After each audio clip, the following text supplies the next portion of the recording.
the D-type hydrogen, he is the furthest away from the methyl. So we would expect to see 4 signals in the HNMR. Now let's look at another harder example here. Look what this one says. It says, how would you use HNMR spectroscopy to distinguish cis-1,2-dimethylcyclopropane, trans-1,2-dimethylcyclopropane, and 1,1-dimethylpropane? Let's get a better look at this. Here's one of the molecules. This is the cis version. This right here would be the trans version of the molecule, and this would be the 1,1-dimethylpropane version of it. Think about why we would need to distinguish these. If we ran each one of these molecules in the mass spec would report the same data for all 3. They all have the same molecular weight and the same molecular formula. We can also say that if we threw these molecules in the IR machine, the IR machine would spit out the same data for all 3. So it's really only the NMR machine that's going to help us distinguish between these 3, or so we hope. Let's see if it does. Let's start with this molecule right here. Let's try to predict how many HNMR signals we would see for him. Well, the first thing we should do is get a better, more realistic view of that molecule. Here's one way to represent him. What I want you to see here is that you can treat almost the ring of this molecule as something like a table, and that is a table in a certain plane. And I need you to see that these items right here would be considered to be under the table, which means these items right here would be above the table. The reason why we want to think of this molecule as having this geometry is that it helps us determine if hydrogens are in different environments. Remember, that's solely what the NMR machine is based on. So let me show you how, if you conceptualize the molecule this way, how it will help you. For instance, start right here, let's say, with this methyl and say these are the A-type hydrogens. But notice what we have here technically is a plane of symmetry that runs through the actual ring. That means these hydrogens right here would also be A-type hydrogens. Now moving along here, we can call these B-type hydrogens. Remember, they're not methyl hydrogens, so that's why they're not A. And again, because of our plane of symmetry, if this is a B-type hydrogen, then underneath this would also have to be a B-type hydrogen. And what about this hydrogen right here? Well, notice there's actually a symmetrical line that runs this way through the molecule. Take a minute and see that.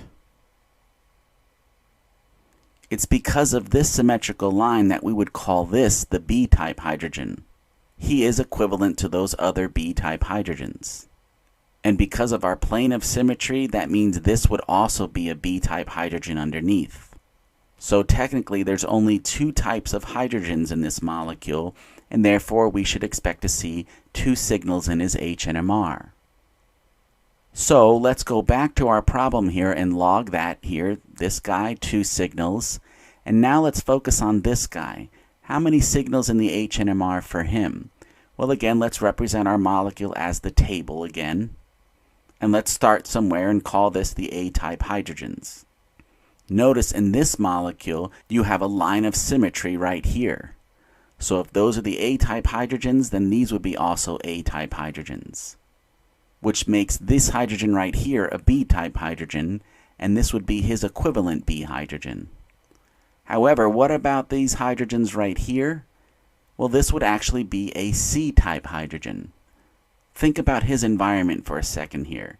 He's a hydrogen connected to a carbon that happens to have another hydrogen.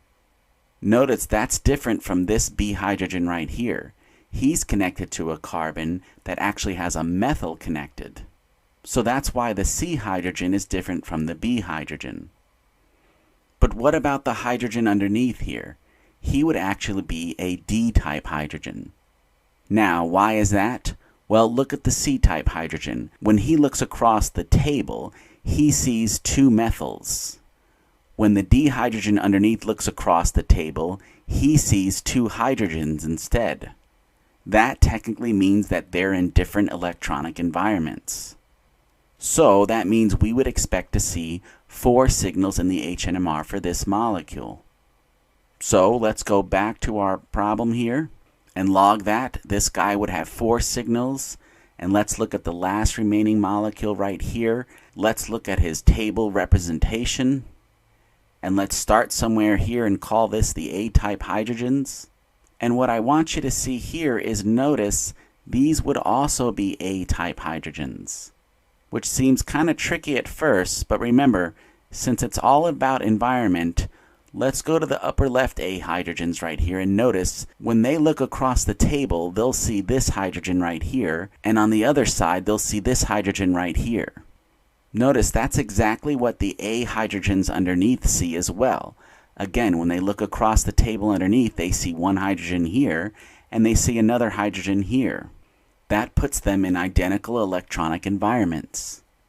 And not only that, the A hydrogens on the upper left are connected to a carbon that has this hydrogen here, and that's also true for the A hydrogen in the lower right. So that takes care of the A-type hydrogens. If we keep going here, then this would be a B-type hydrogen. And at this point, we would want to ask ourselves, are there other hydrogens that are just like him? Well, if you notice, this hydrogen right here would be in the same environment, so he's also a B-type hydrogen. How was that so? Well, remember, this B hydrogen right here, when he looks across his bond, he sees a methyl. The other B hydrogen sees that as well. And when the B hydrogen on the left looks around the table here, he sees a hydrogen over here to the left and a methyl to his right. That's exactly what the other B hydrogen sees. He sees a hydrogen to one side and a methyl to the other side. So that's why they are equivalent. And lastly here, what are we going to do with this hydrogen right here? Is he equivalent to B? The answer is no, he would actually be a C-type hydrogen. And think about it, he's the only hydrogen in this ring that's connected to a carbon that has another hydrogen. The B-type hydrogens, remember, are connected to a carbon that has a methyl.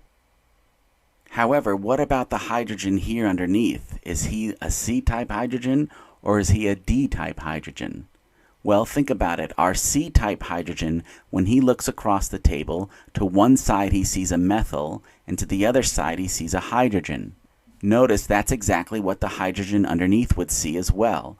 A methyl on one side, a hydrogen on the other. That puts him in the same electronic environment, so that means this is a C-type hydrogen. So we should expect to see 3 signals in the H-NMR for this molecule. Notice the NMR is saving the day here. Since this guy has 3 signals, we can use it to distinguish these 3 molecules. Now, notice what happened here. Let's look at another sample problem here. What I'm trying to show you through the previous example in this one is that when you have a ring structure and your orgo exam is asking you how many types of hydrogens, you have to convert that ring structure into a table. So in this case, if you have a 4-membered ring, you'd have a 4-corner table. And you'd have to place the atoms connected to your molecule above and below the table. So for instance, the carbon in the ring that has the methyl attached to it, he also has a hydrogen, so we would represent him like this. The rest of the carbons in this ring have 2 hydrogens attached to them. We would represent each carbon then like this, showing a hydrogen above and below here, doing the same for this carbon, and doing the same for this carbon right here. And remember, we take note what's above the table and what's below the table. This works for any ring structure. So this would be the first thing you would do on your orgo exam. Then you start identifying your hydrogens. Let's start here with the methyl. Let's call him A. These hydrogens would clearly be different from this hydrogen right here. Let's call him B.